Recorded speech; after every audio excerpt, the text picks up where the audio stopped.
Assalamualaikum warahmatullahi wabarakatuh. Saya Devi Anggreni. Di sini saya akan membahas topik saya mengenai konsep dan siklus perencanaan pembangunan di Indonesia.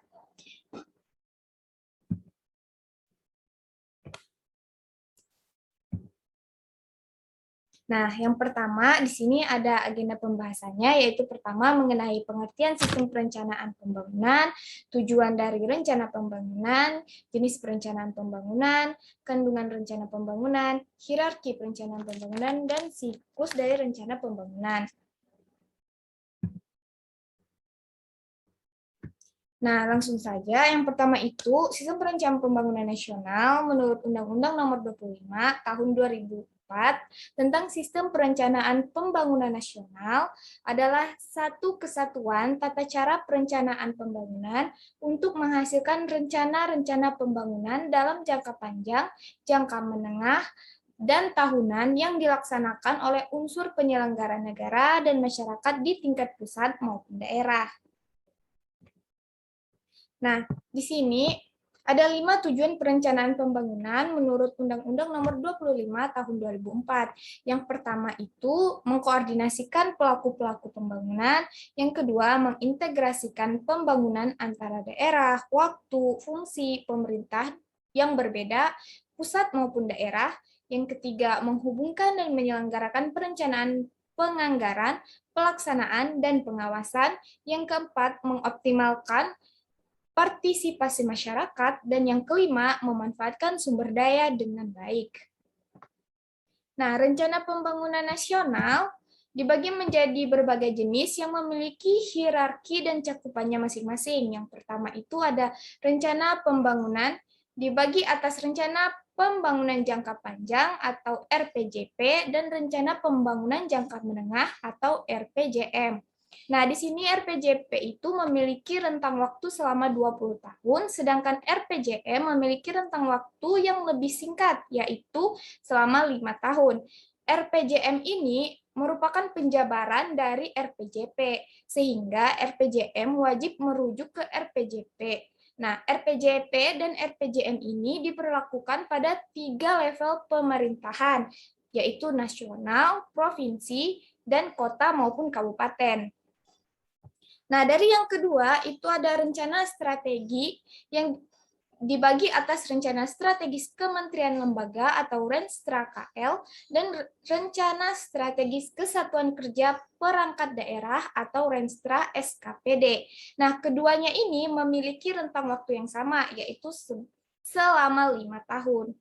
Nah, selanjutnya ada yang ketiga itu rencana kerja yang memiliki rentang waktu selama 1 tahun. Nah, rencana kerja ini dibagi lagi menjadi 2, yaitu rencana kerja kementerian atau lembaga yang disingkat dengan Renja KL, dan rencana kerja kesatuan kerja perangkat daerah atau Renja SKPD.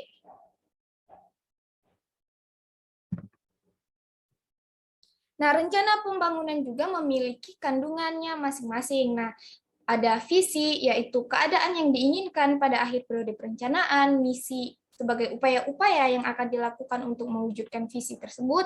Yang ketiga itu ada strategi, nah langkah-langkah yang berisikan program-program indikatif untuk mewujudkan visi dan misi. Yang keempat itu ada kebijakan, arah atau tindakan yang diambil oleh pemerintah untuk mencapai tujuan dari pembangunan. Dan yang kelima itu ada program. Program itu kayak merupakan instrumen kebijakan yang berisi satu atau lebih kegiatan yang dilaksanakan oleh instansi pemerintah atau lembaga untuk mencapai sasaran dan tujuan serta memperoleh alokasi anggaran atau kegiatan masyarakat yang dikoordinasikan oleh institusi pemerintah. Nah, yang keenam itu yang di luar dari Undang-Undang Nomor 25 Tahun 2004, biasanya juga ada indikator ketercapaian untuk mengukur kesuksesan program. Nah, rencana pembangunan juga memiliki hierarki. Maksudnya adalah ada rencana yang lebih tinggi levelnya di pemerintahan dan kekuatannya di mata hukum yang digambarkan dengan gambar berikut. Nah, di mana di sini seperti yang kita tahu tadi bahwa RPJM ini merupakan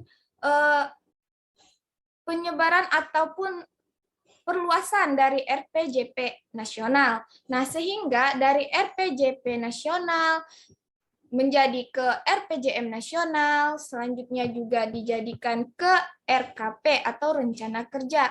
Nah, dari RPJP nasional diturunkan lagi menjadi RPJP provinsi yang menjadi rujukan dari RPJM provinsi, yang selanjutnya juga menjadi rujukan dari RKPD provinsi. Dari RPJP provinsi ini diturunkan lagi menjadi RPJP kabupaten atau kota yang menjadi rujukan dari RPJM kabupaten atau kota dan menjadi rujukan dari RKPD kabupaten atau kota. Dan semuanya ini merupakan sebuah acuan dari rencana pembangunan.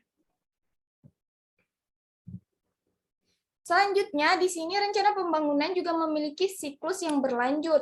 Mulai dari proses yang pertama itu ada penyusunan rencana pembangunan. Nah, di sini rencana pembangunan itu dibagi menjadi dua. Yang pertama itu penyusunan rencana pembangunan jangka panjang, yaitu penyusunan rencana yang dilakukan dengan menyiapkan rancangan awal rencana pembangunan, musyawarah perencanaan pembangunan atau yang biasa dikenal dengan musrembang, dan penyusunan rancangan akhir rencana pembangunan. Nah, yang kedua itu ada penyusunan rencana pembangunan jangka menengah, yaitu penyusunan rencana jangka menengah yang dilakukan dengan menyiapkan rancangan awal rencana pembangunan, menyiapkan rancangan rencana kerja, dan musyawarah perencanaan pembangunan. Nah, di sini yang kedua itu ada menyusun rancangan akhir. Nah, dari penyusunan rencana pembangunan ditarik untuk menyusun rancangan akhir. Nah, setelah mendapatkan masukan dari musrembang yang di awal tadi, selanjutnya yaitu langkahnya menyusun rancangan akhir. Nah, setelah menyusun rancangan akhir, itu selanjutnya aksi, yaitu kayak menetapkan rencananya. Di sini yang ketiga itu menetapkan rencana melalui peraturan perundang-undangan. Nah, yang keempat itu mengendalikan pelaksanaan rencana. Dari penyusunan rencana, menyusun rencana, menetapkan rencana, selanjutnya rencana yang telah disepakati itu dikendalikan untuk direncanakan atau di aksinya berupa aksi gitu untuk melaksanakan pelaksanaan perencanaan yang telah disepakati tersebut. Nah, setelah dilakukan pengendalian pelaksanaan, selanjutnya melakukan pengevaluasian pelaksanaan rencana untuk mengetahui sisi mana yang kurang atau sisi mana yang perlu diperbaiki. Nah, di sini siklus dari perencanaan yang saya ambil dari Jawa Tengah, yang saya ambil dari Bapeda Jawa Tengah. Nah, di mana yang pertama itu mereka kayak musrembang dulu di bulan Januari, selanjutnya itu ada konsultasi publik dan musrembang kecamatan. Terus yang ketiga itu ada forum pada penyusunan Renjap PD pada bulan Maret. Selanjutnya yang keempat itu musrembang RKPD, yang kelima merencanakan akhir RKPD, yang keenam fasilitas dan penetapan RKPD, yang ketujuh pembahasan dan kesepakatan PPAS, yang kedelapan itu penyusunan RKAPD dan RAPBD, yang kesembilan itu pembahasan dan persetujuan RAPBD, yang ke-10 evaluasi RAPBD, yang ke-11 penetapan Perda APBD, yang ke-12 penyusunan DPAPD, dan yang ke-13 pelaksanaan APBD di bulan Januari tahun berikutnya. Nah, dari sini dapat dilihat bahwa dari siklus perencanaan ini sudah tertata di setiap jadwalnya, di setiap bulannya. Maka di sini bisa dilihat untuk mencapai suatu tujuan itu harus kayak udah direncanakan dengan matang, sematang-matangnya agar mendapatkan hasil yang maksimal. Nah, rencana pembangunan memiliki hubungan yang erat dengan rencana tata ruang. Dalam Undang-Undang Nomor 26 Tahun 2007, RT/RW harus mengacu pada RPJP, dan RT/RW menjadi acuan dalam menyusun RPJP dan RPJM. Dokumen Rencana Tata Ruang (RTR) memberikan arahan pembangunan yang bersifat spasial atau keruangan, sementara itu rencana pembangunan memberikan arahan konseptual bagi pembangunan. Nah, selanjutnya itu